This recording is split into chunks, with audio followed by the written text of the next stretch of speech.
what the topic of today is, Tom, and I think it's a pretty good topic, is defining burnout. Oh, right? A pretty good topic, yeah. right? I think I might be able to say some interesting shit. Because My burnout is weird. yeah, it's a lot different for a lot of people, and we talk about ways to improve, I guess, your endurance when it comes to making art, right? We've been talking about that for a few episodes now.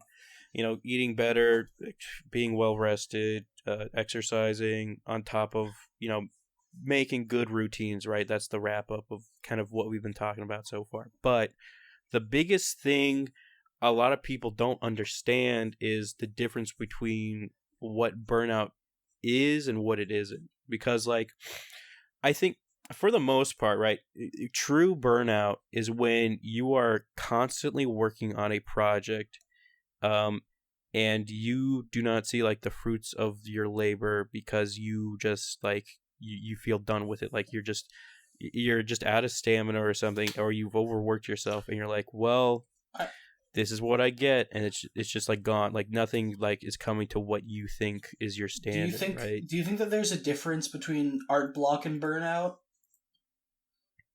100%, because art block isn't. So it's like that saying where it's like A isn't B all the time, but B is A all the time.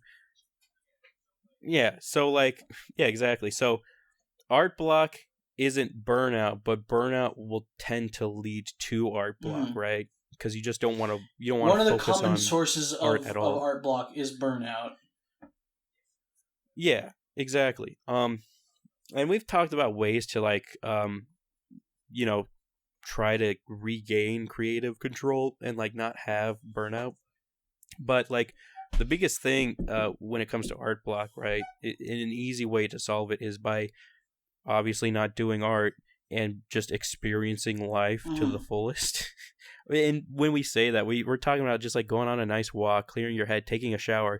It's those shower thoughts that really matter when it comes to fixing your creative flow and regaining those ideas, because creativity, much like anything else that we do, is a battery or a well that gets drained and it needs to be refilled eventually. Like there's no way, not like one or two people born like maybe every 10 years get that weird glitch in their brain where it's just like they have that infinite well of creativity that allows them to. The thing is, I think that I think that it's something that I don't think there's a nice silver bullet like that, because I've heard so many different perspectives on how you should fix art block. For me, I think that breaks are good, but what I've noticed is that if I let myself take a break that's too long, it becomes a habit. Like, I need to keep myself doing something creative, even during my worst, like, burnouts and art blocks. I need to be doodling or something. Yeah. Because if I don't, I'll just stop drawing for, like, months, and I won't do anything. And and we've talked about that earlier in in other podcasts, where it's like, instead of just like focusing on one creative endeavor, maybe have like two that you switch back to, right? So that way you're always kind of flexing that muscle, but you're not like it's the same as working out, right? Where it's like, as long as you're working out, you're doing great. You don't have to work out the same part of your body all the time, because eventually you're gonna get some weird ass fucking muscle pains that are not gonna feel good, right? And that's the same thing with creativity. You can flex the same creative muscle too much, where it's like you're focusing too much on line art and you're always making line art, but you're never like flexing that creative muscle of like coloring or making something in 3D or sculpting or any other myriad of creativity, experiences, any form of medium you can work with, right? So, but that's not the main crux we're talking about here. The main crux we're talking about is understanding why burnout happens and how to like curb that, right? Because we've talked about how to like regain that your juices back, your creative juices back, as well as like not stop yourself from not being creative. Like it works for some people where it's like, hey, you just take a day to not be creative and then you feel like a total piece of shit, and then by the next day you're like making like fucking Mozart and shit, right? Because you're just like you're so filled with ideas that you weren't able to get out the day you decided to take a break. And that works for a lot of people because Yeah. it's just kind of like one of those natural things that work, especially with like exercising, right? The vast majority of people that have good like exercise routines and are extremely healthy tend to have the one day where they absolutely do nothing with their body. Like they do not exercise, they don't do like any crazy shit. It's just a rest day.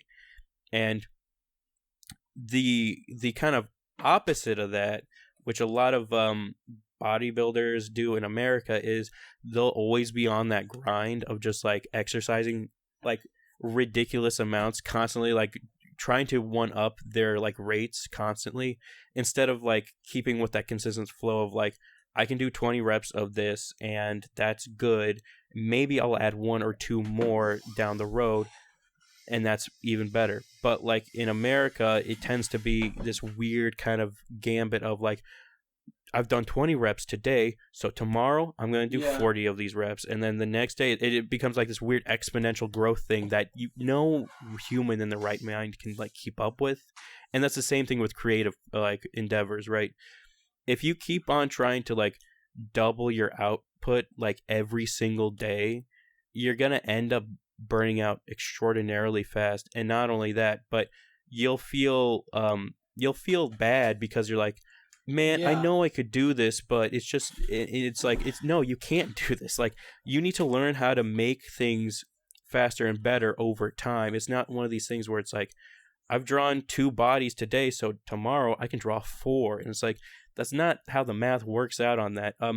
I think a really good example of this, Tom, of trying this weird, like, mindset of, like, I need to animate every day, right? We've seen creatives that do that. What the fuck is that one person's name? You know who I'm talking about, right, Tom? They usually do like black and white animations. They have the cutesy girls, right? I have no idea what you're talking about. I think, and their logo's like TP. How do you not know who this animator is? Yeah, that one. Yeah, like even they elaborate in some of their posts, like when they were doing that year-long animate every day, that became like their life. Like it wasn't like go outside, do something cool and then maybe animate. It was like they were focused on animating literally every day. Like that was their thing, and that was the only thing they did for an entire year. Like there's no room for like all these other weird side niche projects. Like that was what they were doing, and it takes a massive toll on someone when they do that. But they did it because they wanted to do it, and they saw it all the way through.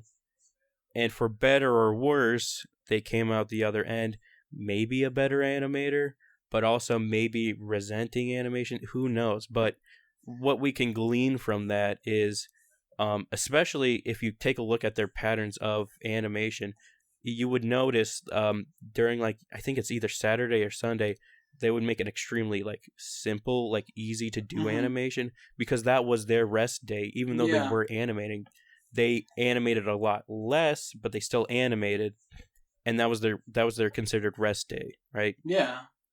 And so there's things you can do where if you genuinely want to be like this, like balls to the wall, I gotta be creative every day, you gotta understand that there has to be a day where it's like, maybe I just draw a bouncing ball or something, easy, and I can just do it.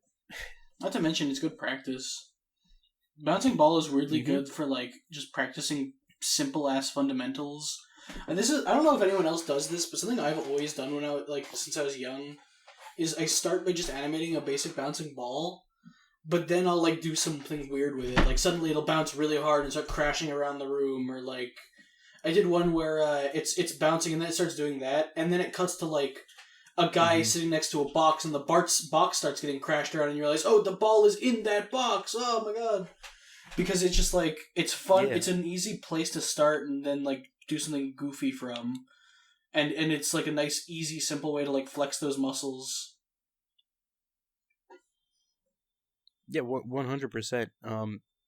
I don't know if you wanted to divulge your experience with burnout, Tom, if you got anything. Okay, so this is something that I've had in my mind this entire time, because it's happened to me multiple times, is if you have had like a burnout kind of art block where like you were drawing a bunch or something and then like for whatever reason you just couldn't pick up a pencil out of nowhere and you've been stuck like that for like a month, a lot of the time you'll eventually have that one day where you're filled with like the rush of motivation and you're like, oh my god, this is the day, like I can actually draw now, I'm gonna get back into it, I'm drawing like really good stuff. Temper yourself and slow down and don't try to like create your magnum opus that day, because you're getting overexcited and what you're going to do is end up burning yourself out again within like a day. Like I've had this happen multiple times where I hadn't drawn for like a month and then suddenly I have this day where I'm like really motivated and I go, you know what, I'm going to like, and I heard this video that I really liked, I want to animate a music video based on like this song, I'm going to put this in, and then you start doing it. And then by the end of the day, you're burned out again, and you take another fucking month to get back into doing art again. You have to like ease yourself into it and be nice and slow and careful, and just like make sure that you're having fun the whole time and not trying to like create the greatest thing of all time until like you're fully truly out of it and back to normal. Yeah.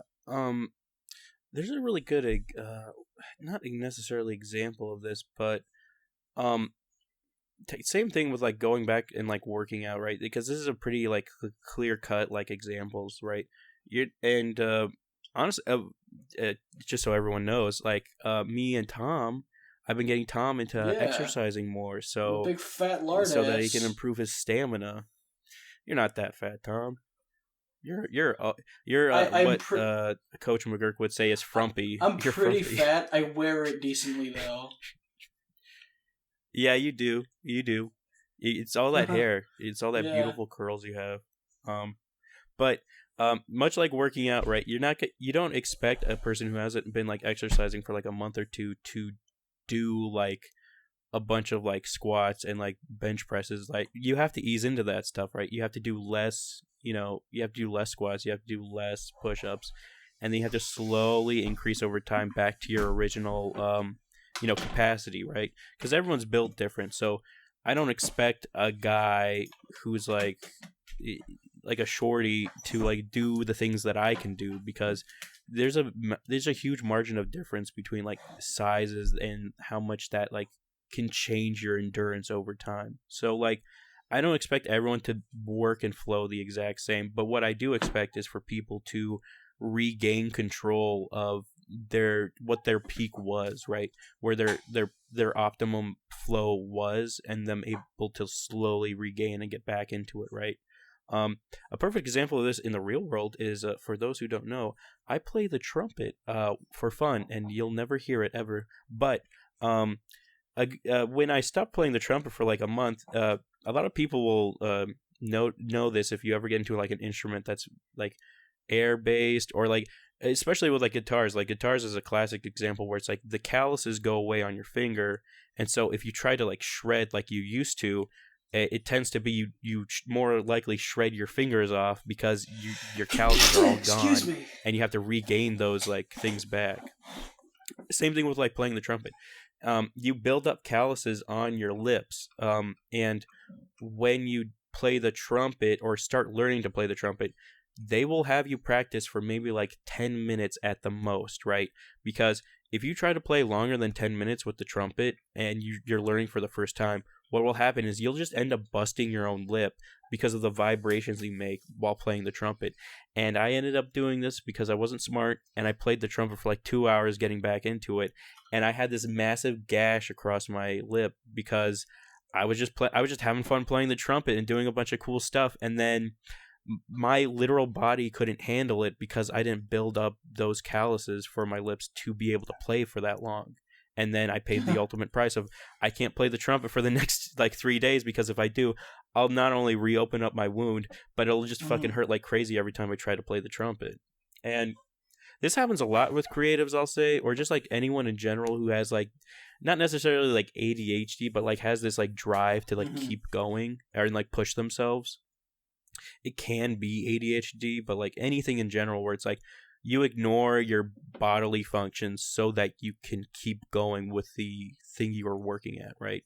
And it's handy, but it's also extremely like self-destructive and can sometimes lead to really bad things like a busted lip. And even worse, it can sometimes lead to you not realizing your surroundings and maybe accidentally cutting a finger off when you're like cutting wood or anything like that.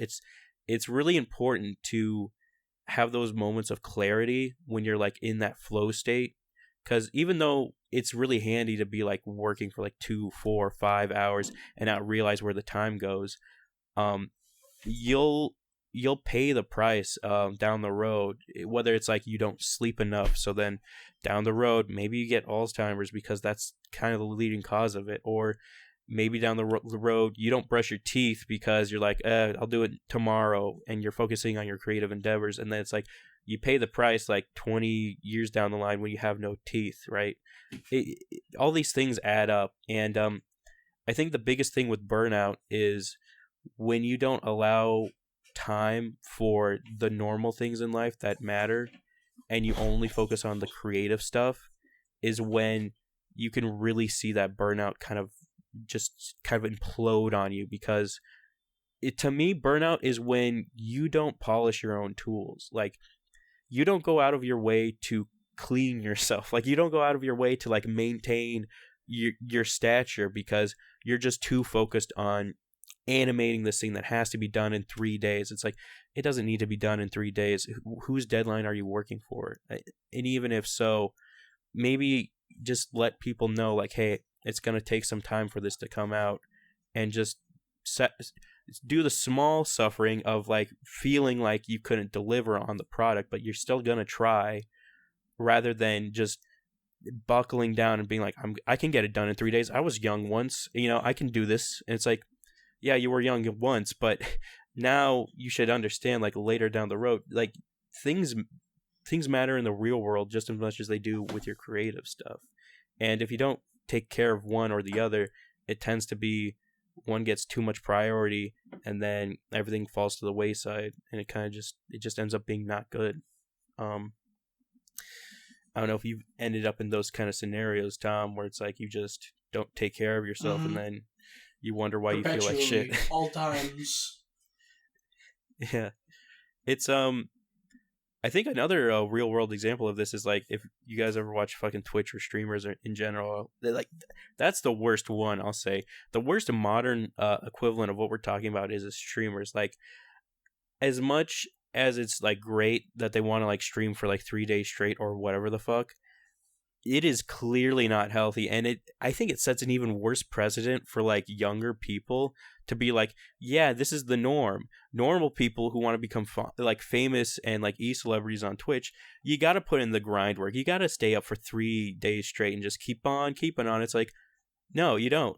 Like, that's the biggest misnomer with Twitch, like in perpetuity, because it's like the vast majority of people who become famous on Twitch are the people that have regular streams that are consistent, and they're like maybe 3 hours tops, right? Consistency is what matters to the vast majority of people who like creative people, because if you're able to deliver a product in a timely fashion and always on time, then people will expect that from you, and people will keep on coming to you, right? That another good example of this in the opposite direction is with YouTubers, right? Where people go like, oh, did this guy die? Fucking JonTron didn't upload in like 3 months, so I guess he must be dead. And it's like, it's like, no, they're taking their time making the thing, and sometimes that time frame kind of wiggles around and they can't upload as consistently. And especially with the internet, attention spans are very small. I think it's getting better though. Especially if you have like a consistent fan base that like expects like, yeah, this internet historian video is going to come out in like a month or two, so I'll just keep on waiting because I care about their content, right? But like I said, I think there's been a lot of weird bad precedent, and it's always been there. Like, not even like before Twitch, it's where it's like you gotta keep on mining, you gotta keep on doing the thing, you gotta keep on going until you pass out. It's like, that is not ideal, because you don't get your optimum workflow if you keep doing that. Funny enough, for all you old school people out there who know about Henry Ford, right? a clever thing he noticed when he had factory workers for the first time was they were too busy working, making money instead of spending it because they were always working, because they were just always grinding. And then they would go to church after, and that was their day off. Their day off was church. And so through a roundabout way, he made it so that his workers spent less time at the factory and they could spend their money on his products, right? So they could spend time doing leisure activity and buying automobiles. So that way, not only did his business do way better, but his workers' productivity increased because he gave them more time off to actually like experience life, and they were more happy at work. And it's this weird kind of like backwards thinking where you're like, wouldn't you get more work if people were doing more work? It's like, maybe, but you definitely get more efficient work and definitely more happy work. This is the craziest thing about that. This is happening. That whole thing that you're describing right now is happening again right now.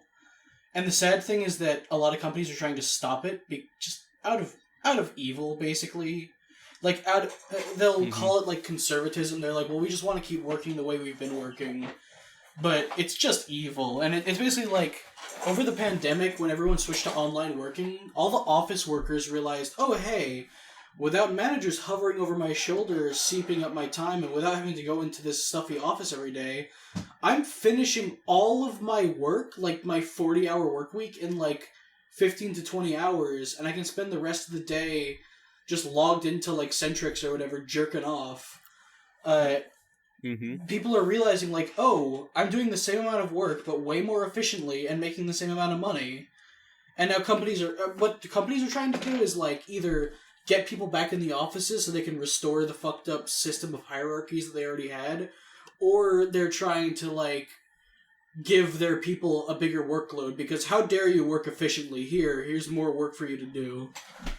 And it's that's the biggest it's a lot like that one post that kind of goes around once in a while where it's someone who worked at like Wendy's or something, and they were like, I'll never forget the time I worked at Wendy's, and I was like, I tried my hardest and did really well. And then my manager came to me and said, I love you because it means I don't need, because, you're so good, I don't need to hire extra staff. Meaning, like, I was good, which got me more fucked over instead of less. That's the real problem with, there's a few glitches with the whole capitalist system thing, not to sound like a fucking, doomsday prepper bullshit, like we should go back to fucking trading shit for that's real value, like sheep's wool. I think that we should go to socialism. Yeah, socialism. Yeah, what is that? Twitter? Is Twitter socialism, Tom? Or is that social media? No, but like, because there's problems with any system that you build, because everyone will find the weird glitches that they can manipulate and like fuck around with, right? Because that's how systems always work. Anytime you try to put something in a row, someone's gonna find a way to cheese it so that they become next in queue, right? So a problem with capitalism is, if you do your job well and you're extremely efficient at your job, the reward is more work, because that's the nature of working for someone. Your reward is one of two things. Either more work for the same pay, or a promotion into a position that you're not good at, trapping you there forever. You were a really good salesman, so you're promoted to manager. Well, I don't know how to be a manager. Oh, well. And I don't know if we really see any of this kind of like bleed into more creative spaces in the industry. I'm sure we do, but even then, like the examples we tend to find tend to be where it's like the creative people who came up with these grand ideas that are now like massive IPs tend to become a manager and then eventually Todd Howard effect. Or like a CEO or something like that. Yeah, exactly. And it's like, there's some examples of really good ones where it's like they get into the dirt and they still do the job that they were good at Kojima. And like help with everything else. Yeah, exactly.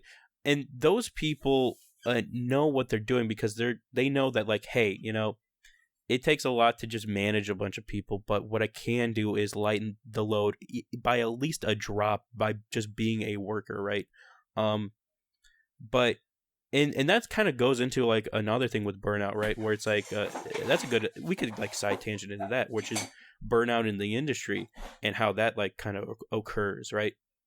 Because like we said earlier in a couple of podcasts, where the big three pillars for like any business is always like, how long does it take to make, what's the quality gonna be, and how much will it cost, right? Those are the three main pillars when it comes to anything you're trying to make a semblance amount of money on, or you're trying to produce a product. And it tends to be that the best way to do these creative endeavors is spend as little time making the product, spend as little money making the product, and hope that the quality is extremely well.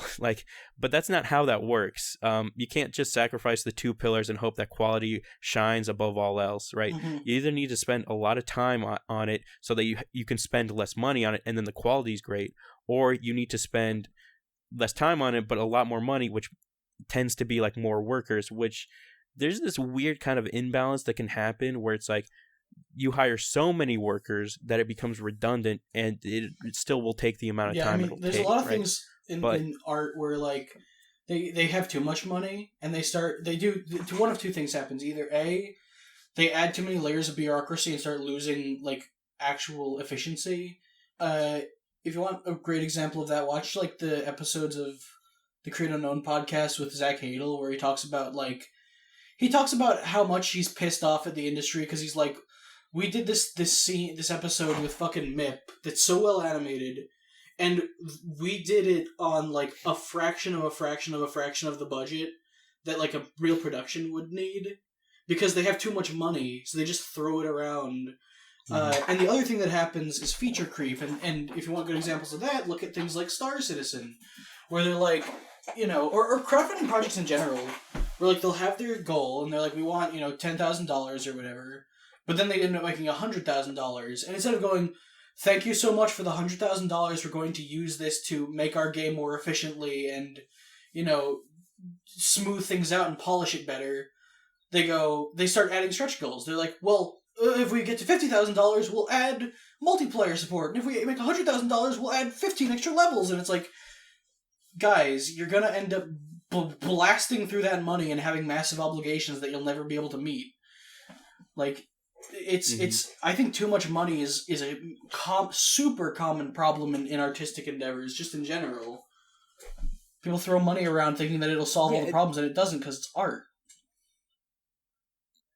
Exactly, and I think a good way to a good example of like how this stuff actually gets balanced correctly is like with anime, like because you'll have. The grand design with anime always is like you'll have specific studios that are really good at very specific things. Granted, some studios will be shafted with the boring stuff, and hey, if you're getting started in the industry, maybe you'll have to be one of those like very like in the minds kind of animators where it's like it's really just like two characters talking or like slightly moving and walking and stuff like that. That's the stuff you have to animate. It's not so clear throat that you're going to end up with like you're going to be the new big shot at Studio Trigger, right? And those people get paid the big bucks because they do the hardest work that takes more nuance in animation, as well as like more time to really like get the vision of like a big battle scene really going. And that's where the budget goes, right? That's where the most of the money tends to lead to, besides like advertisement and stuff like that, or anything like that. And so it can be that when you want more people by spending more money, you instead of like focusing on like building this big infrastructure of like all these animators, rather you spend your money in 3 different locations. Like this studio does this studio does that, and this studio like wraps everything else up. And that's how you kind of spend the money. But some like hangups with that concept can be like, what if one studio is working very slowly and they can't get the product to the other studio that you're going to be paying like right now to work on the stuff you just sent to them, right? But you can't send it to them yet because that first studio that you're working with isn't done yet, and it's like it really like halts production and makes it this weird like standstill situation. And the third pillar that not a lot of people talk about, because no one wants to like hedge their bets with quality, especially when it comes to creativity, right? No one ever wants to be like, yeah, no, fuck it. well, quality goes out the window as long as it can make this animation fast, and as long as it makes me a little bit of scratch, then it's good for me, right? Not a lot of people have that mindset, but the people that do have this I'll say this very interesting view in how they animate, right? Because we can kind of look at these examples in the industry as well as just in like the creative space on like Twitter or anything like that, right? Where the people who forego quality, let's just say quality for like this example is the amount of animated frames you add, or like adding color to your animation, or adding like shimmer and shine, just like all of this stuff, and you're really just bare bones being like, I just want to put something out there that'll take me a couple hours to make, and I can just upload it right away and then move on to the next one. You're not worried about story, you're not worried about like consistency between the styles. You're just worried about putting something out there consistently on time and then working on the next one as efficiently as possible. And that's where kind of quality goes out the window. And that can be good in some sense, and it can be really good if you're just starting out, because let's be honest, no one's paying for the stuff you're making, so why care about money? You don't have any. And then no one's going to see anything you make if you take forever to make it, so why not make it as fast as possible and cut the quality way down? A perfect example, a real-world example of this, is Internet Historian, right? His first videos that he was uploading were basically like TikToks or like YouTube Shorts, where they were like 3 to 5 minutes long. They gave you a brief synopsis of a crazy thing in internet history, which it tends to be like you could describe those things in like a couple of paragraphs. He added some nice visuals that were literally just like fucking PNGs just walking around, maybe like an explosion effect if he was feeling lucky. And then there you go. You have your nice little 5-minute video, and you can be like, oh man, I hope he uploads another one in like a week or two, because it's like it's 5 minutes, so it can't take that long to make, right? And you'd be correct in that assumption.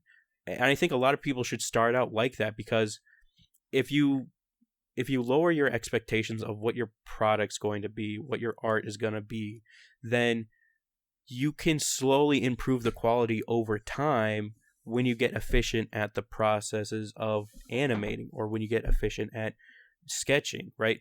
Because Tom's a good example of this. He's an outstanding artist who's able to sketch stuff out extraordinarily fast. And I'm sure that has to do with the fact that you forego like doing other steps in the creative process to have like a finished product, because you're more focused on the ideas and getting them out there rather than having them perfectly polished and perfectly rendered. It's right? like I want to draw, like I have like a little story or a scene or something in my head, and I want to make that, and I want that to be like a thing that exists. But then like it's not like 100% a good thing, because it means I end up sacrificing quality and coloring and shadows and all like finish. That's something I actually need to work on a lot, because like I like the stuff I draw a lot, but I want to be able to draw a breadth of things. Yeah, everyone, I think any good creative wants to be able to like change up something, or just like add more to what they're making. But it becomes a real headache when you're trying to do that all at once, when you're trying to add more and you're trying to be faster and you're trying to somehow make a profit doing this. There are artists that they blow my fucking mind, not just because they're great artists, but because they're great artists in like 20 different fields. I think that the two big ones are like Chris O'Neill and Toby Fox. Those two are just like, it's like they do music, they do animation, they do fucking pixel art, they do video games, they do like everything. It's like, how can someone have just every possible talent and be amazing at all of them? Those people just blow my fucking mind. Truth be told, it never happens in a day. You have to be able to know how to do that weird balance where you're able to do a bunch of creative endeavors that seem like they're not connected at all, but then having that ability, that mind to be able to stitch them all together to make a seamless product is really, I think it's the biggest skill that any artist could ever earn, and it's very hard to get, because not only do not only do you need, there's ways to go about it, right? Not only do you need to be like skilled in multiple things, but then you need to be skilled in knowing how to mold them together. I think Toby Fox is a crazy example because with him, he's like, I assume, I don't want to put words in the guy's mouth, but it seems like knowing a little bit about his history and his previous projects, it almost seems as if he was like, okay, I want to make games, but making a game isn't making a game, it's making sprite work, and music, and backgrounds, and mechanics, fight scenes. You have to build the coding background infrastructure, but you also need to build everything that the player sees. You need to figure out UI, you need to do all these things. So he kind of almost forced himself into being this, like, magical maniac of, like, every possible medium.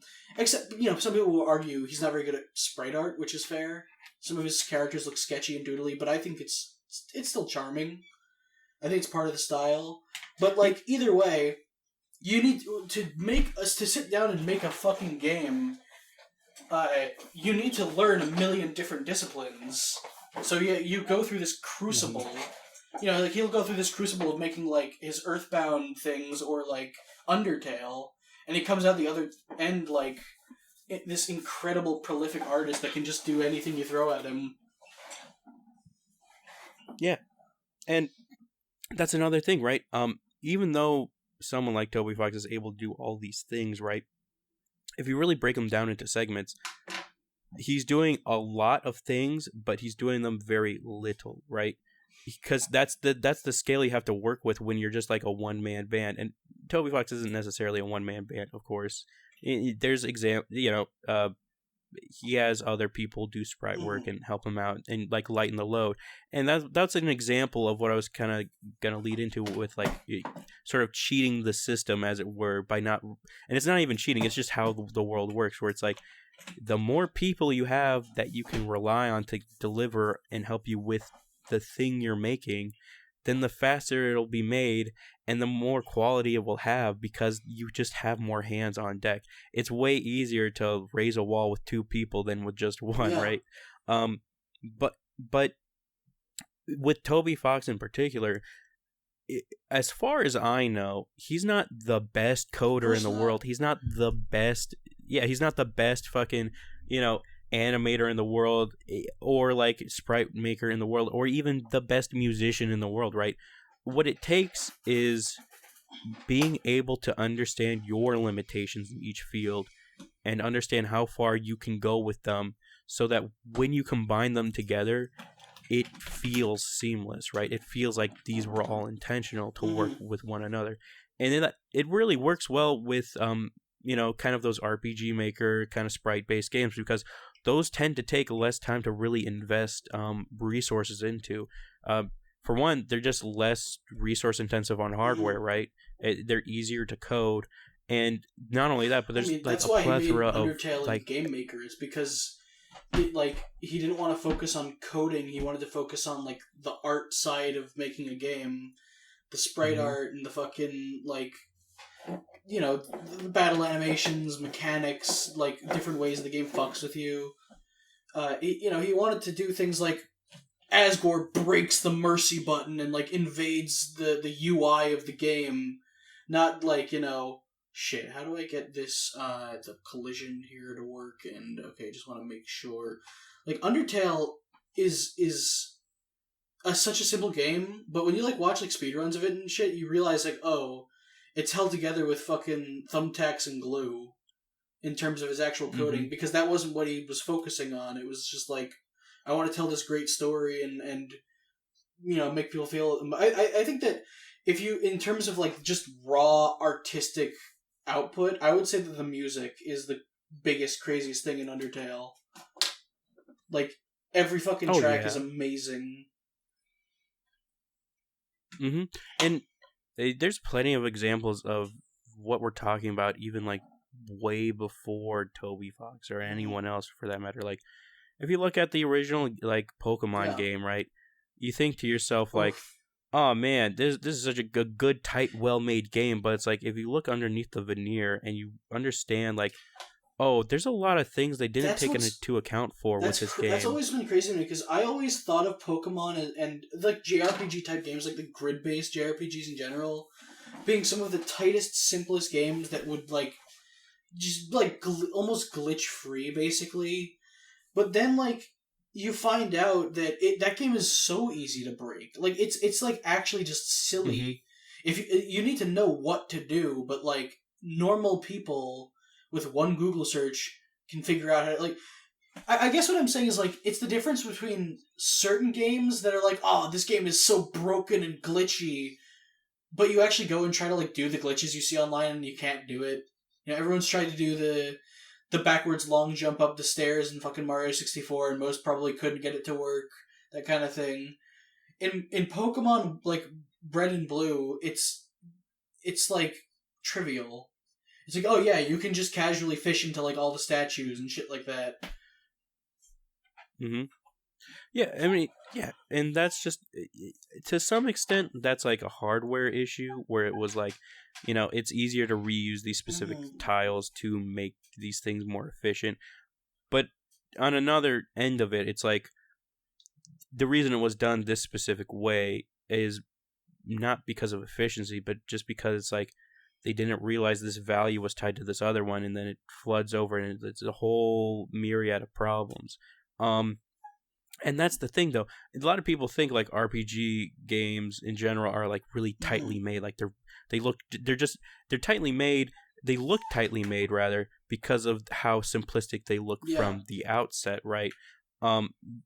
If you look at a game like Doom or Half-Life, you're like, whoa, this game must be crazy. All of the collision and all this other like speed stuff, as well as like ammunition and different weapon types on top of enemy AI and stuff like that.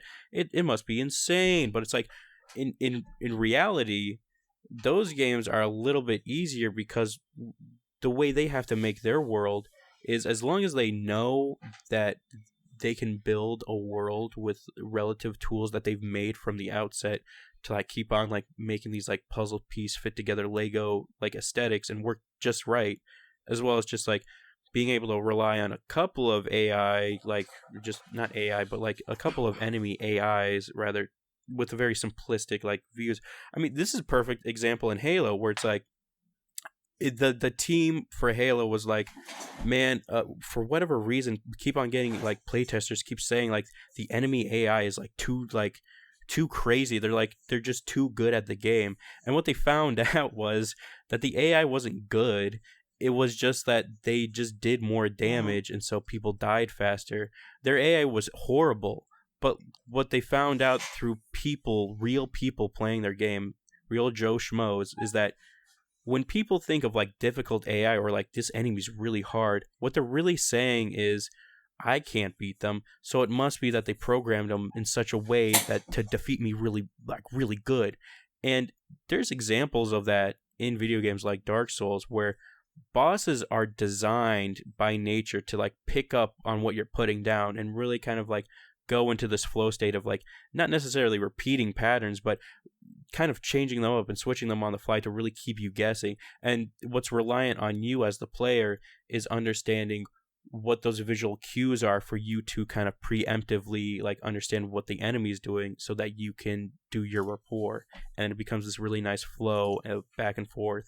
And when someone says an enemy is hard in Dark Souls, it doesn't mean like they do an insane amount of damage and hit me in one hit and it's ridiculous. It's more like, this enemy's hard because I'm not good enough yet. And there's where the kind of switch is. It might be something like if you're pointing out an enemy that you don't like in Dark Souls, it's probably not because they do too much damage. It's because, they have a really annoying attack pattern where they just keep attacking you and you never actually get a chance to like strike back, so you need to do this chip down. Like, it's it's deeper like analysis than just they do lots of damage or like they're too smart. That's another one. It's like, you know that the enemy's not like psyching you out. You just know that it's doing this animation over and over that you don't like, for example.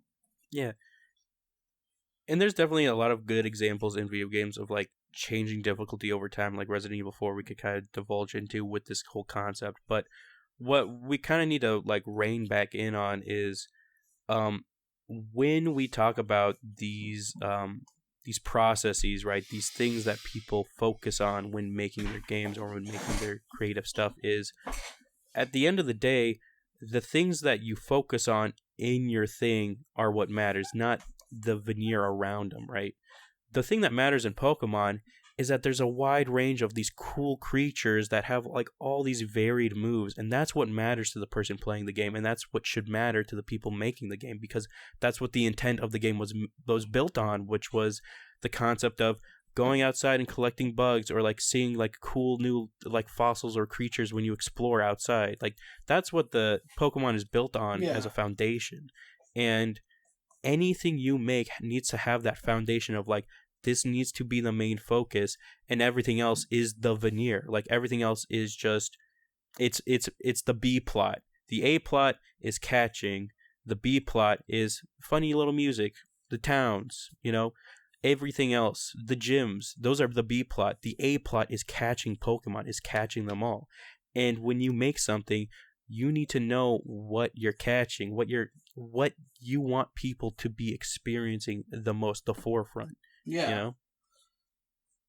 Yeah, I mean, it's just having one core thing that's your main concept. It's what you learn in like every elementary school fucking like English class. Make sure you have a main idea that you're like everything else is there to support.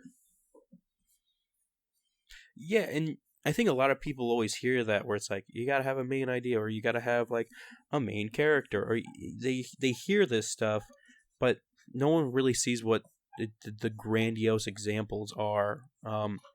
When someone builds a Bible for their world, right? And for those who don't know what a Bible is, a lot of creative people will tend to make like some commandments or a set of rules, or just like some good, just general rules of thumbs to follow when making the creative thing, especially when they're working with other people, because it's really important to have a fair amount of consistency while still allowing for like creative things to flourish. It's much like improv or D&D or anything like that, where it's perfectly fine to have the one-off crazy thing to happen, or your D&D party to want to do something amazing and interesting, but for them to defy the laws of gravity through no sheer object besides their own thought would be madness, because it would break unless the flow it's built of into the setting. Yeah, because it destroys the constraints, and the constraints are what make things even more creative. A lot of people don't understand that, is when you limit your creative flow, everything gets kind of distilled into this one pure essence of, this is the most funny, or this is the most creative, or this is the most beautiful looking thing, because you put constraints on yourself to allow you to focus in on the main thing you want to work on. I think that another thing that's important to remember is that like you set these rules, but they're not hard, solid rules that must always be followed. It's just that when you break them, you need to do it for a good reason. Like, I think a great example of that is like just the finale of Gurren Lagann, where they're just like fucking, it's just balls to the wall, fuck it. Now what we're doing is the characters have become so powerful that they can like alter probability itself. And, like, just make it so that you have a 0% chance of winning because I literally made it that way because I'm God. And then the main characters are like, oh, yeah? Well, we're as strong as you now, so we can also manipulate the probability. And it just completely collapsed into nonsense, but it's exciting and stupid and hilarious and awesome. It's like, you have to be careful with when you break your rules so that when you do, it's cool and exciting. You know what? I'll say Undertale. This is a really short one. Undertale does the same thing. At every other point throughout Undertale, if you die, you go back to a save point. Except for the very, very ending when you're fighting Azrael in like the void as the world is ending. If you die, spoilers. Everyone's played spoilers. Undertale, except for like of course, people who are like, I watched a Let's Play, and it's like, that's not the same thing, you fucking fool. But you didn't experience it like I did. I was in the trenches. I played Undertale probably 20 times at least. But anyway, so when you're fighting Azrael, you die and your heart breaks in half, but then it shakes and then re-snaps together. And that's a major violation of like how this lore and world is supposed to work. When you die, you go back to a save point. If you don't have enough determination, you can't control the save point. Azrael has more determination. He controls the save point. but now you can just reform yourself because you're too full of hope and dreams or something. And that moment is so, like, exciting when you see it. You're like, what? No fucking way! Because you're expecting to just, like, start the fight over again, and instead it's, like, this crazy violation of the basic rules. Yeah, and you know, it's honestly, for the most part, it's fair when something like that always happens. A lot of people will draw the conclusion of like, oh, that's just an ex machina moment. Like it's just something that happens and it solves the issue for everything. But it's like, it's only lazy writing when, and an ex machina ending tends to be lazy writing, but it's only lazy when it doesn't serve a purpose, or it's literally the creative person being like, this is the period at the end of the show. It's like, that's not satisfying. That's lazy writing. And an interesting thing you can do with that is you can have ex machina moments for introducing a concept. That's always fair game. Like, everyone has, in memoriam, has loved the, like, oh, a group of adventurers get thrown into another plane, or it's like, and that's how you become a D&D group, or that's how you become a lead of adventurers, or any myriad of like, wow, weird happenstance that all these 4 characters kind of merge together and now they're a cool band or something like that.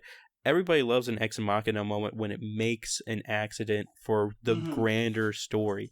But when you use that as an excuse for an ending, rather than really like combining all of the things that the characters learned or the experienced over the myriad of the story, is when you can really fuck with a lot of people. And then that's never good, because always leaving a sour taste at the end of something that was supposed to be, I guess, a magnum opus, really kind of fucks with the creative integrity of the thing as a whole.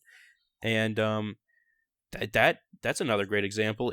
That's an example of burnout, when someone uses it as an ex machina moment as an ending, right? That happened with Game of Thrones, the actual show, because the main 2 guys that were kind of leading the production were like, oh, but these other people want us to work on this thing. All right, let's just knock this out. Let's just knock this ending out. And everyone was disappointed in the ending of that. And it's like, yeah, that happens. It also happened with fucking Lost. Anyone remember Lost? Doubt it. How and did it's Lost like, end? it's real. Yeah. It was all a dream, Tom. It was all a dream. There's a lot of dumb shit in Lost. Yeah, it's horrible.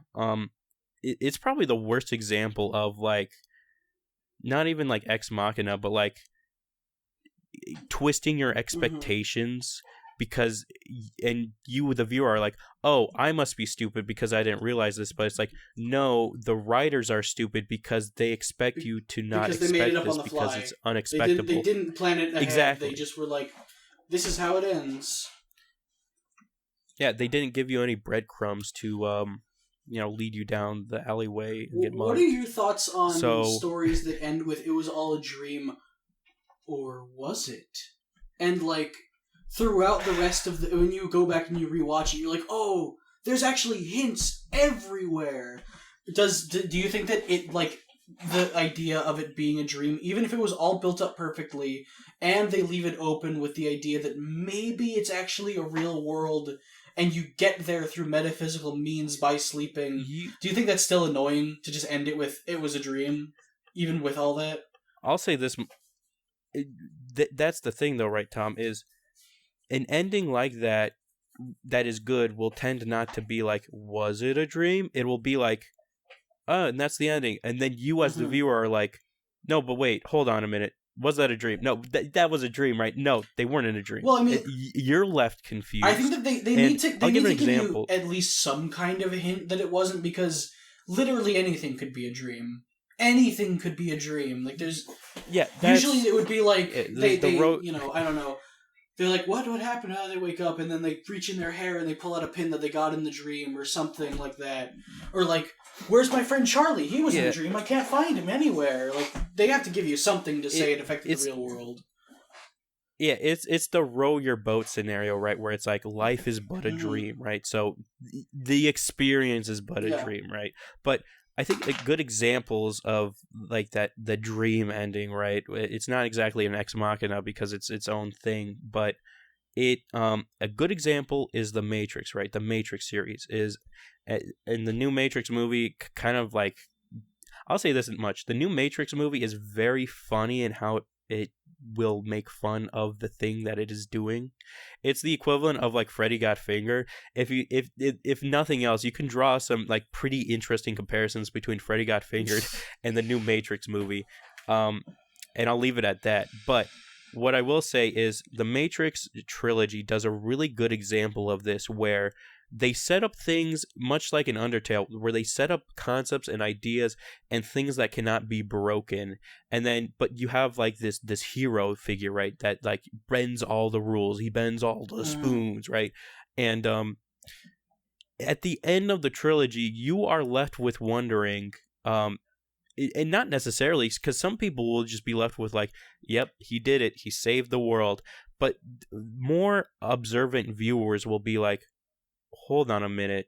If what these machines were telling were the truth, because they have no reason to lie because they're machines, and the humans perceive that they have won in this weird bastion war, what's not to say that the Matrix simulation is just another simulation to have like, it's basically the equivalent of like a backdoor safe where it's like, humans are too smart to realize that they're in a simulation. So what you do is you make a secondary simulation where they're supposed to break out. The theory that like the Matrix, as in like the fake New York City or whatever, is just one layer deep, and then like when they quote unquote escape into their like stupid rave world, that's also just the Matrix again, but another layer up. Yeah. And it would explain weird shit like, exactly, why was Neo able to like put out his hand and like stop all the robots in the real world? Like, he's not in the Matrix. Now he's just a guy. Yeah. And yeah, there's a lot of great stuff. I'll say with the Matrix trilogy, even though like I think the first movie is outstanding, especially for the time, and then like the other two are like trying to follow up like a classic. It's still good. It's still an alright trilogy, I'll say. It's like whatever. But I think now, like with all these people who've like watched Rick and Morty and shit, will just like, who haven't watched The Matrix, will be like, oh yeah, this is like an episode of like Rick and Morty, or this is like an episode of Community. Who cares? Like, I've seen this concept done. I've seen this concept like spoofed. It's like the same thing with Indiana Jones, right? Where it's like, if you don't watch Indiana Jones as a kid, and then you like watch all these like shows that make fun of Indiana Jones, you're like, what? And the funniest thing about Indiana Jones, which is the thing that people always call back to, which is the boulder rolling scene, right? Yeah. You know that classic setup in Indiana Jones where he's like, he gets the idol of the fucking boulder rolls? That's a reference to fucking those DuckTales comics. Did you know that, Tom? First? Yeah, so when Disney, this is a brief synopsis of Disney in the comic book scene, right? Is they got this one blue-collared guy like us who really wanted to be like a cartoonist, but they found that his skills were way better at like making stories rather than like animating them. And so they tasked him with just making comics of like Donald Duck, and that's where you get Scrooge McDuck. That's where you get the Stewie, Dewey, and Bluey. Bluey. That's where you get all. Yeah, Bluey. That's where you get Bluey. But no, that's where you get all of those like weird like DuckTales stuff from, because he was tasked with making like the Donald Duck not cartoon, but the Donald Duck comic, and everyone from the outset was looking in, being like, "Oh yeah, comic books are on the wayside, dude. They're just like cute little gimmicks." And but everybody loved those like comics. Specifically, a lot of people that loved them were people like George Lucas, or people like the guy who made Astro Boy. Like, those were the first comics he read and got like inspired to make like basically what we know today as like not modern anime, but the start of anime, right? And in those comics are literally scenes of like Donald Duck running away from like a boulder, or I forget what the exact scene is, but it's literally that verbatim. And George Lucas, who's also a creative, was like, That's a really good idea. I'm gonna do a little callback in my Put thing. Donald Duck in the movie. Can I please put Donald Duck in the movie? No, George. No. Yeah, and then Disney was like, no, you got to make like really good series like Star Wars. And he's like, okay, we haven't acquired you yet, George. Okay, but Gungas. What was that, George? Sand people. You can't call him that, George. Oh. You can't call them that, George. Take them down. You can't do it. You can't do it. Not in this climate. Fucking tackle him. Yeah. They tackle him to the ground, and then he can't breathe, and then it's the whole George Floyd thing over again. Don't say that. You gotta cut that out now. No, I can't. I'm allowed to say George Floyd because I live in Missouri. Yeah, I doxed myself there too. So I live in New Jersey. Maybe I will cut it out. No, it's fine. I can talk about that. I'm just saying I can talk about the George Floyd incident. Turn. Like we're talking about George Lucas and suddenly fucking bring up George Floyd. It makes sense though because they both have George in the name. George Floyd kiss. It's so weird how that like. Not to sound like morbid, but it's the scene where like Obi-Wan Kenobi put his knee on Jar Jar's neck was weird. Shut the fuck up. Shut the fuck up, Tom. No, what I was gonna say, not to, because this isn't a political podcast, all right? But we can talk about news and things that happen over the course of history. I think George Floyd was a kind of a key moment in a lot of people's eyes, and it was definitely in the city of St. Louis because like. Not a lot of people know about the history of Missouri as a whole. Mm-hmm. We've talked about it a bit. Maybe I don't know if we have on the podcast where it's like there's this whole debacle. No. We've talked about me and you've talked about it like very briefly a long time ago. Yeah, a brief synopsis of Missouri and why it's all kind of like topsy turvy world in Missouri. Is because of the whole. It was the first state to allow slavery. Through like voting means, and that's a whole can of worms that divulged into one rich businessman wanted to build cheap railroads to the west, and to do that extremely fast and be the first one on the scene. He wanted slave labor to do it, and he got his way, and people burnt about a lot of effigies of that man, and he was a piece of shit. And then because of that, there's this big kind of racial upset in Missouri where it's basically the South, but where you would assume like prosperity would be because it's like it's the North, so it's fine. People are like liberals or whatever the fuck, but it still has this, set in stone rule of slavery still exists, and then because of that, you get like this like once kind of slavery is abolished, you get this like weird explosion of not weird, like what it makes sense, this explosion of civil rights movements, people going against like the whole like separate but equal act, and then you get the jazz scene that explodes because of that in Missouri, and then you get like a bunch of other crazy shit that keeps on like building up like a powder keg. Things are always happening in Missouri, especially with like racial tensions because of that very beginning set of slavery is legal, and it just keeps on rolling and rolling and rolling. And it's weird because you'd think that'd be a bad thing, but I think what happens is, especially in Missouri, it becomes this weird microcosm of we are moving faster trying to make like make racial tensions not necessarily go away, but like the racial tensions that will explode everywhere else in America will happen here first, because we've been on this like burning path of like figuring out how to like just work with one another and be like like know what your common man is all about, and just like loving thy neighbor, right? And we've been constantly in this like fickle fight of just trying to get things to work. And there's like a bunch of other crazy shit, like the fact that the St. Louis Arch is built on top of like the destruction of like a bunch of like small businesses and like warehouse like industry that was just torn down, and as well as like homes too, was all torn down and put to the wayside on a vote that turned out to be like a fake vote on where they should like build the arch.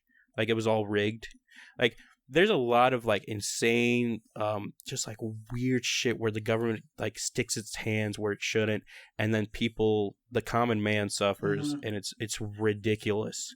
It's got, Missouri has so much like deep, like just like not vindictive, but like just like horrible things happening to it constantly, where it constantly gets beat down.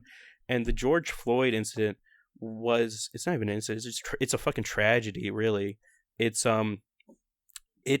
was the start of the new kind of movement that's happening now in America, that's kind of died down but is still like active, where you get a lot of protesters being like, I hate Trump because he's a racist, or you get a lot of protesters being like, I don't want cops, we should stop funding cops. And that all starts because of George Floyd dying. And for better or worse, the moment people saw that, it like truly saw that, like for the first time, like it's in their eyes. Like you can't deny it, because technology has advanced so far that people were able to record it and really like you just see it. Like it's the same thing with like the ISIS beheading videos, where it's like they have 4K like capture, and then they send it off to fucking America, and then the news stations have the gall to like show it like uncensored. And it's like, you just get this like in your face, like this has been happening and it always has been happening. And then other people start to notice, and then other people start to pull out their phones, and other people start to show what's really happening. And that's what kind of like sets a precedent for everything, where it's like the views you had of like police of course will do the right thing, they're not above the law, like your naive kind of mindset because of just where you live or how you grew up gets altered dramatically because you see like the proof is in the pudding, like the video is there. It's not like fucking Sasquatch running behind, it's like all pixely. It's like you see what's going on. Put their knee on Sasquatch's neck. Yeah, that was horrible. It's a tragedy. He's the last one. But yeah, not to bring the fucking podcast down like to a downer, but yeah, it's just people don't open their eyes enough, I think, and I think people should, especially with art, where it's like you focus too much of like sitting in your same room doing this is your about same burnout. art. I think it. Yeah, and here's the thing, Tom. I'm bringing it all back. That's what a podcast is all about, and I think that's a really good thing, is being able to open your eyes, and not even like open your eyes, man, but like just like see the fucking, like look out your window and just see a fucking hummingbird or anything just like land on a tree, and just and just admire it, and just be like, that is something that is living, that is just doing its thing, and has no relation to me whatsoever, but it's doing it a completely different life than me, and it's living this grand adventure. Dude, I think way too much about like yeah. animals and shit. Like if I see like a fucking squished like squirrel on a road, it makes me like depressed for the rest of the day. Because I'm just like, I just start thinking about like the squirrel had like this whole like life and existence, and then it just got squished in an instant just by someone fucking driving around trying to get to their fucking Wendy's job. Yeah, it's depressing. I could talk about my experience right now. I'm literally living the starving artist life, where I'm in a shack, and there's a bunch of field mice that I do have to get rid of them, because like anyone who's had like cats or like vermin, I'm not comparing cats to vermin, but they do the same thing, where it's like they'll chew a cord and then it's busted, and then it's like that stops your whole production, and it's like you got to go out and buy a new cord. When what I should be doing, and what I am doing, is setting little traps for the field mice, so that they don't fucking breed out of hand, and then they somehow seep their way into like my main house, and then cause even bigger problems. And some will probably say like, it's not your place to determine what vermin are allowed to live and die or whatever the fuck. But at the end of the day, it's a fucking field mice, right? It's not a huge part of the ecosystem. I do know that it plays a vital role with like fucking owls and shit, like eating them or whatever, which is why I tend to just let them be. I let them rest outside. I don't like throw them in the trash or whatever. Like something's gonna eat them, right? So a snake or whatever, right? But that's what I've been dealing with. I've been killing The mice like worst was Charlie, and the worst was when you yeah, when one of the traps went off behind you, and then you just heard fucking squealing for the next 2 minutes in the background of the mic. yeah, that's actually real. That's not like, yeah, it's bad. Like it's not fun. I know why people don't like the common use mousetrap, but it is efficient and it does kill a mice usually right away. It's very rare that something like that happens where they kind of bleed out and whimper for like 2 solid minutes, and you just get really depressed hearing them. And then, like, I can't even like I have to let the mousetrap sit for like a day before I like handle them, because like I'm not prepared to like look at like a thing that died like today and then just like have no remorse or emotion for it. Like I have to leave the traps for a day and be like, okay, it's time to do this the proper way. I And remember then oops. whatever the When I was younger, when I was like Yeah. probably 12 or 15 maybe. Oh, actually, I want to mention this really quick first. Bam says in the chat, don't most animals not eat things they don't kill unless they're naturally corpse eaters? And that's true. Like snakes and shit, like owls, Yeah. they won't eat like a dead mouse. But there's probably like scavengers, like raccoons or whatever. You'd be surprised. Like a lot of, I'll say this much, like a lot of like armchair psychologists or like armchair like viewers of like animals and shit will be like, nah, man, animals won't eat things that aren't alive yet. And it's like and they're just dead. It's like there's truth to that to some extent, because of like how you don't really want to eat something that you know is decaying, right? But for the most part, a lot of animals, if they're backed into a corner or they need food, they will eat a corpse, right? That's like with anyone. That's even with humans, right? If you're just trapped on a fucking mountain, yeah, you might go for a corpse. All right, let's be honest. Yeah, but you're but like out in fucking it tends the forest. Like they probably eat 50,000 mice a day. Yeah, that too. There's a lot of things to be said about like artificially killing something. You know, just to like kill I'm it, sure a but, raccoon like, or something ate it. Like there are fucking plenty of things that just will eat dead shit, no care. And let's not pretend like humans are the only bastards that kill stuff for fun, right? I'm not even killing these mice for fun. I'm killing them because it serves a purpose. The other things that a larger the main purpose other for things me. that kill things for fun are like chimpanzees, which are just like us. Makes you think, huh? Or cats. Yeah, cats will kill stuff just cats for usually they're the like thrill. Usually they're bringing it back to like what they think is like their mother or whatever that's gonna eat it, but really it's just us, and we go ew. Yeah. I had a couple of good cats that would actually eat what they hunted. Mm-hmm. Granted, it's not ideal because a lot of cats will hunt birds. So, but luckily there's a lot of field mice around here, so they only ate field mice. But yeah, it's whatever. I mean, a lot of people will probably say like, how inhumane, you used a classic like barbaric mousetrap, but it's like, I mean, what's the fucking alternative? I think that the snap traps are considered if you're going to use a trap that kills them, the snap traps are pretty much the most humane. The other ones will just like kill them very slowly.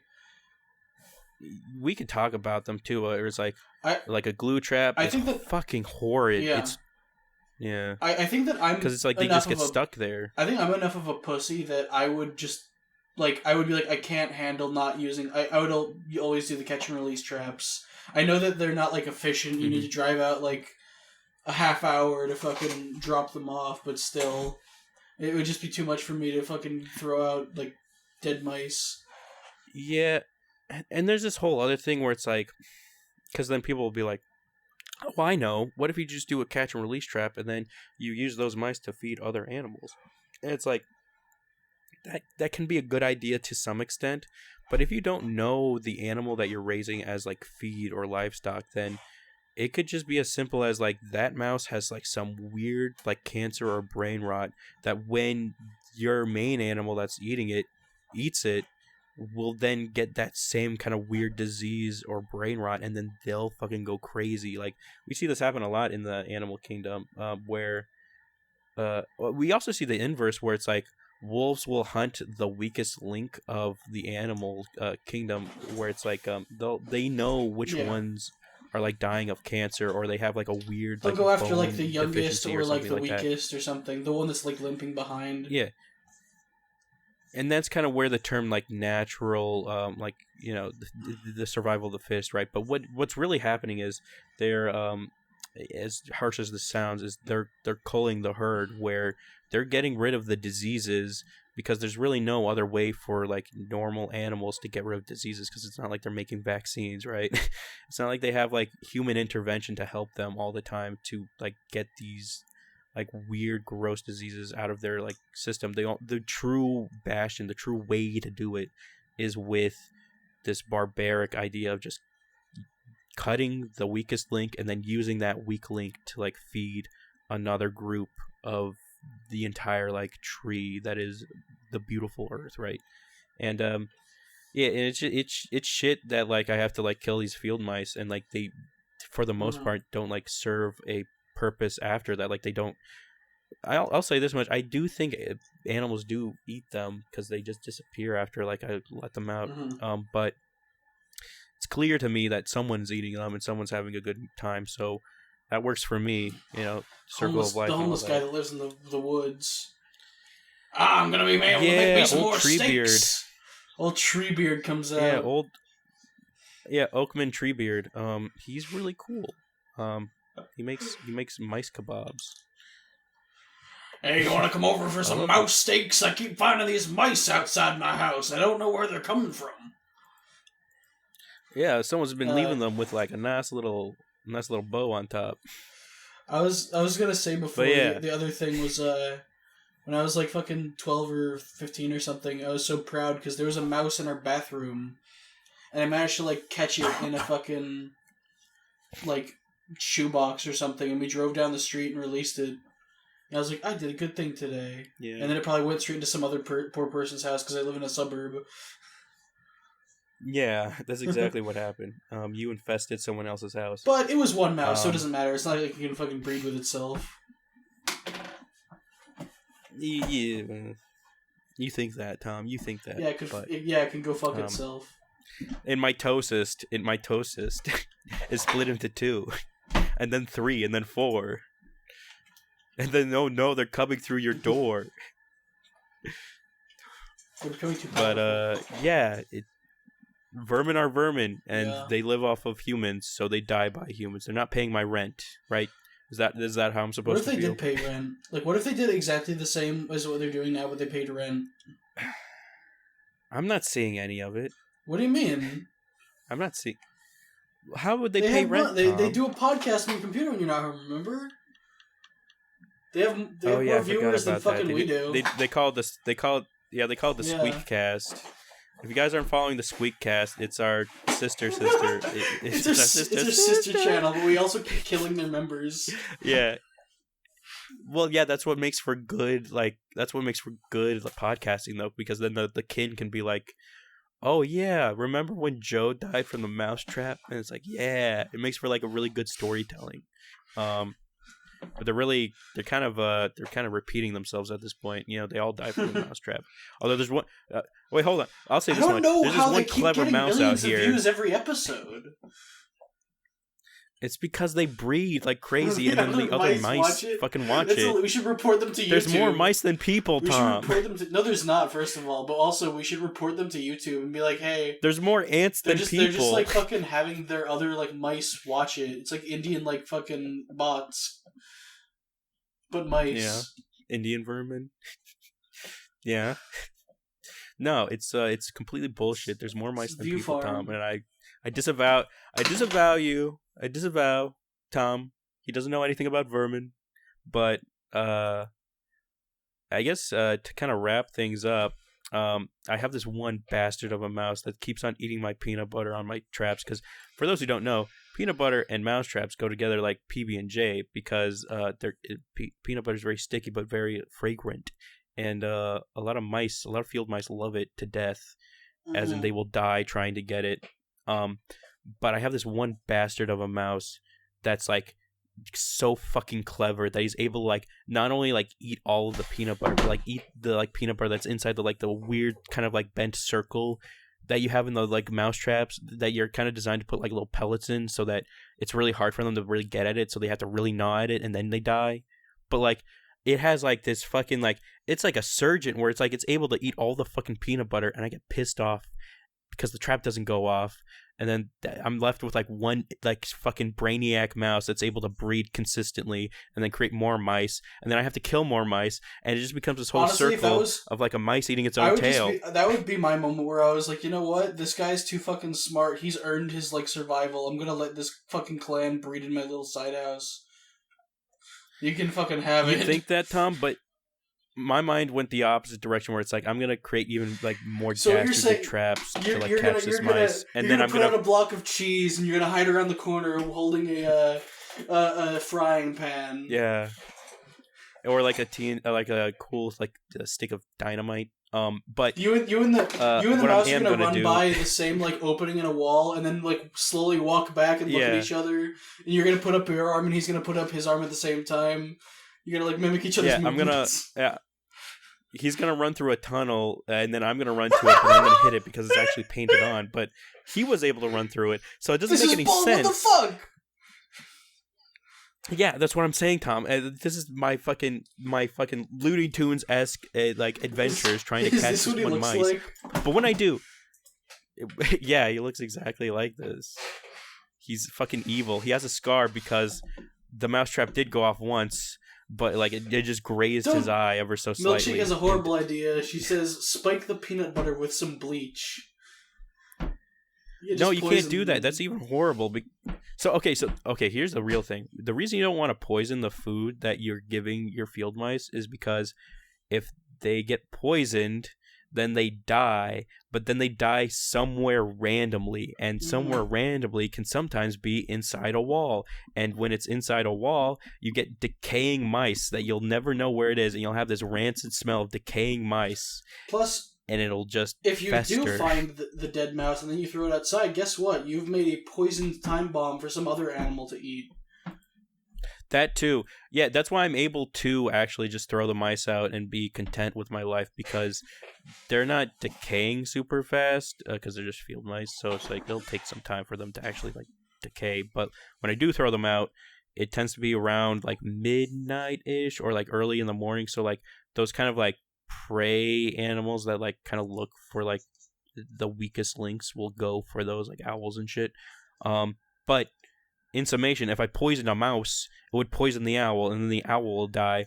Or worse, the owl then feeds its fucking kin, and then the kin die, and then the owl die, and then everything dies, and it's like it destroys the entire ecosystem. And then on top of that, let's go even deeper with this. The owl that got poisoned by the mouse that poisoned its kin are now poisoning another predator that eats them, and then they get poisoned, and it just becomes this big fuck-off circle of like everyone constantly getting poisoned. On this server once, this was probably at least 2 years ago now, but there was someone who had this whole rant where they were like, I like using poison for mice because it makes them suffer more. And like, it was just one of those days where like the entire server was just fucking stomping on this person. Completely deserved. Like people were coming out of the woodwork like, dude, my cat died because someone was using poison to kill mice, and like it ate the poison because it just found it.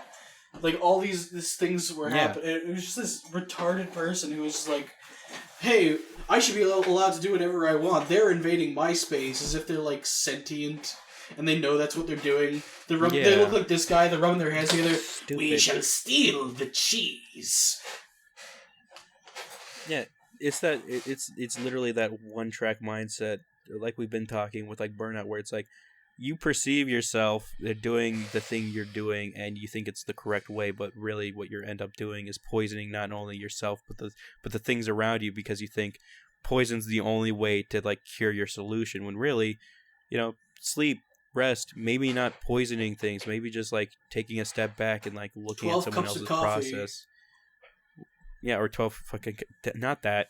I'll say this much. I don't think caffeine's another one of those weird fucking like sugar, where it's like it's not necessarily a drug, but goddamn, I mean it is a drug, but like goddamn if it's not like shoved in our face that like it's normal to drink coffee, it's healthy to drink coffee. It's like, I don't know, man.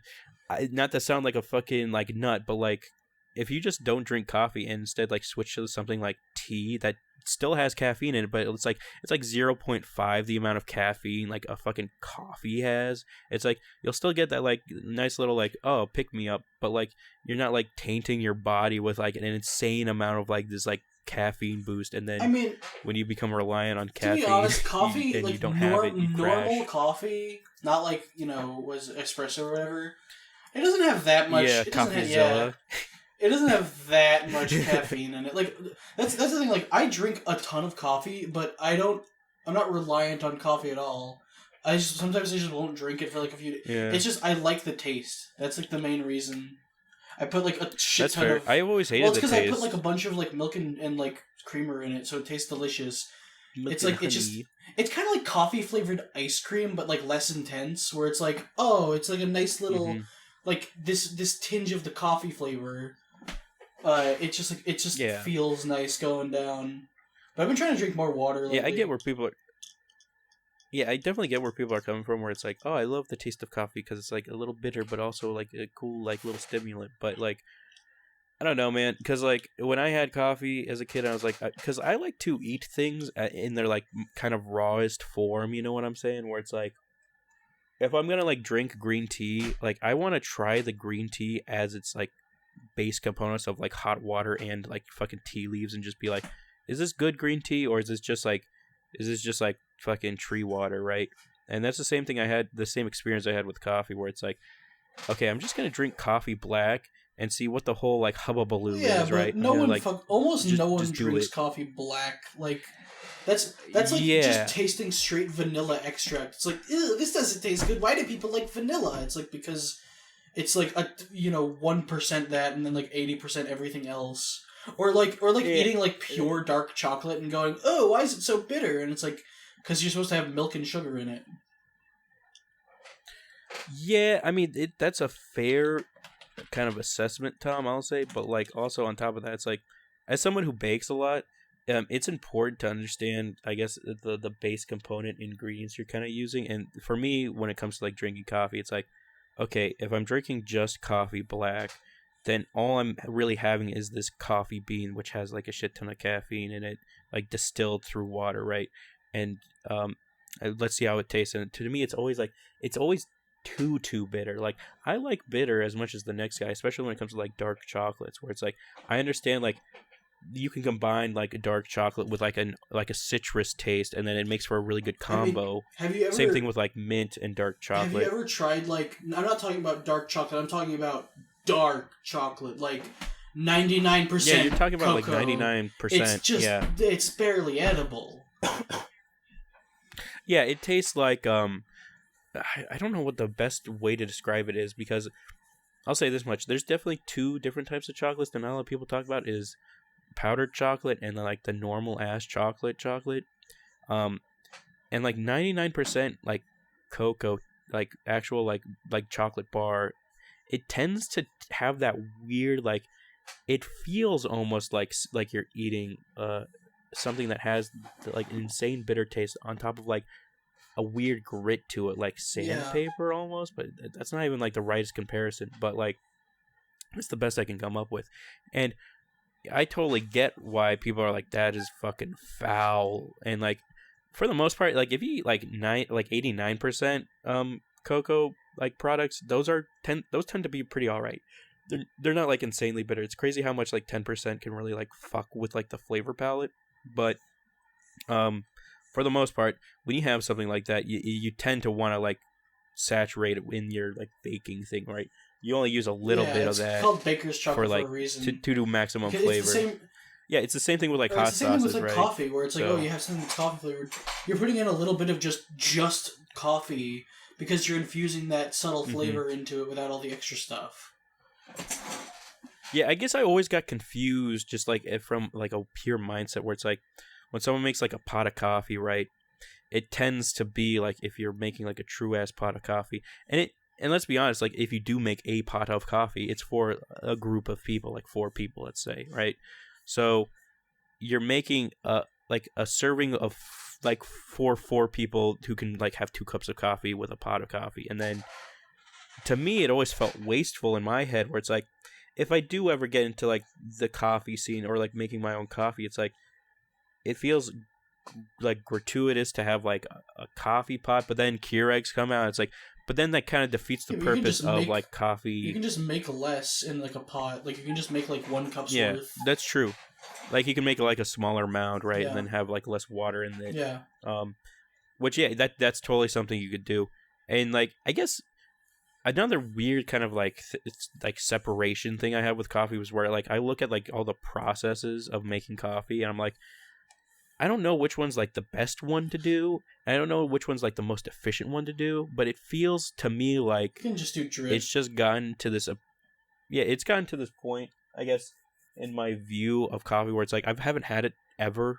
Like the only time I've ever had coffee, I think the last time I've had coffee was like 3 years ago when I did a trip to like Texas to meet some people, and they were like, "Hey, let's go get coffee." I was like, "Sure, whatever." And then I bought like a thing of coffee and I drank it, and like literally my entire body was shaking because I've never had that amount of caffeine in like enter my system before, right? Like I don't even drink soda anymore. For the most part, I only drink water now because I'm a fucking hippie, I guess. But yeah, I don't know. It's weird. What you put in your body can affect it crazy sometimes if you don't have it all the time, and what you don't put into it can also affect it, and you have withdrawal symptoms much like coffee. So that's why I don't drink coffee.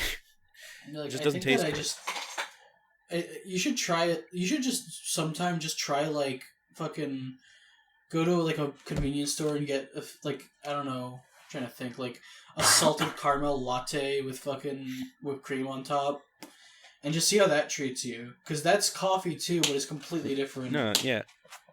Yeah, I know exactly what you're talking about, Tom. Like, I've done that before where it's like you have a friend and then you go to like a Starbucks or whatever, and then you don't want to feel like, because it's like fucking like smoking together. It's like you don't want to be left out, so you're like, oh, I'll just buy a fucking like, I'll buy this like fruitsy drink or whatever that's mainly sugar and less so caffeine. And even then, I'm still like, yeah, this isn't really doing much for me. It tastes more like I'm drinking like fucking soda or like ice cream, like it's a fancy drink. That's all it is.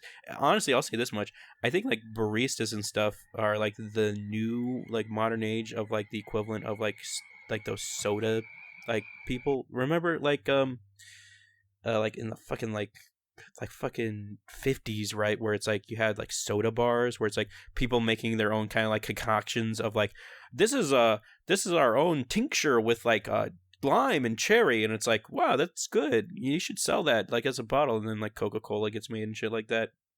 But yeah, I don't know, I think like baristas are like the modern day equivalent of that, where it's like you know what you want, and it's harder to make coffee compared to like making like soda. um it's fascinating, but yeah, I think that's just the new craze, right? That's just the new form of energy Yeah. people want that's extremely I efficient. mean, It used to be it's soda, been coffee and for a now it's coffee. long time. Yeah, coffee's been a pretty interesting staple in America, honestly. Not a lot of people talk about it either. Because like even in Britain, they don't really have a huge focus on coffee. They more focus That's on what's tea. interesting. They do now. Tea is like getting like less and less and less cultural like staple in Britain. It's Yeah. becoming just coffee. Everyone there's just like, yeah, we just drink coffee. We still call like having lunch like getting tea or whatever, but a lot of the time you're just getting coffee or like just eating. I wonder, because like not a lot of people talk about this, where it's like for the most part, a lot of technology in Britain was heavily focused around tea making, right? So they had electric kettles. We know what people here also have electric kettles. It's just not as like like proficient, like not affluent, because we have coffee makers. We have like pots of coffee, so you can technically make hot water with technology that. connections video, right? Where he's like, all right, so many people have been talking about like why don't we have kettles, and it's because of our weak outlets. No, it's because we don't need them because we don't drink tea very often, and that's it. Yeah. Yeah, and so I mean, I have an electric kettle because like I do drink tea compared to coffee. Like, and even if I did drink more coffee than tea, you could still use a coffee pot to just make hot water. Like, it's not like it's not a brain dead concept. You can easily do that, right? So, but I think it might do with the fact, because like America has we had a really good I think we still do, where it's like we always are trying to like push the precedent of like modern technology, always trying to go further, always trying to change something new. And like the drip coffee kind of thing, especially popping up in like American diners and stuff like that, where it's just like you always have like a constant pot of coffee always brewing so you can like serve the masses, right? And then bringing that to the modern home on top of that, kind of like I think there's actually a study done where it's like coffee consumption increased because of drip coffee feeds being like very like just being at the home. It's the same. It's the same idea as like shit, and they took too long. Yeah, and it burnt your coffee. But like it's the same concept of like introducing like the washing machine to like the housewife, where it's like their time spent doing laundry has been cut in half, or like cut into like literally nothing. So now they have more time to do other shit. And it's the same thing with coffee, where you gain more energy by consuming this product.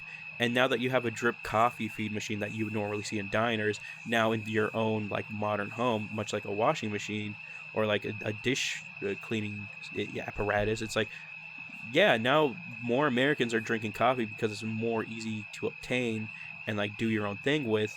And then it becomes this weird cycle of these people have more energy and now they can improve even faster. Like, it's crazy how many like things that we invent that like increase our productivity constantly. Like the light bulb is a classic example of like people being able to stay up more longer and not have to rely on like candlelight to do shit. Like the fact that I'm able to talk to you now, Tom, because I'm in a lit room and it's like currently like what the fuck, like 7:30 p.m. but I'm still able to see everything within my purview that I need to like work is insane. Like normally we would just sleep or like wait for the harvest moon to work because you get like a tinge of glow of light from the moon, and it's like, goddamn, now we can work more. But then that also made us like standardize clocks and shit, because we were like, okay, well now solar time doesn't matter anymore, so we need to like have standard time. Yeah, but yeah, overall there's things that can hinder or increase your burnout. Coffee could be one of them. Speaking of burnout, I feel like light bulbs could be one of them. I've been doing kind of shitty today. I didn't like, even during the podcast. I didn't draw that much. I don't know. I think it might just be because I've got pretty sick this week. Also, you haven't come for a long time. That is something we could talk about real quick. Is Tom's been not coming for an entire week, and he's almost done. He's almost had it. He's gonna come. He's gonna flood his house with semen. It's gonna be beautiful. And he'll have like an insane like brand new like art style after coming, because he'll be like super horny and all that. It'll be great. Dude, I don't know if I'm gonna.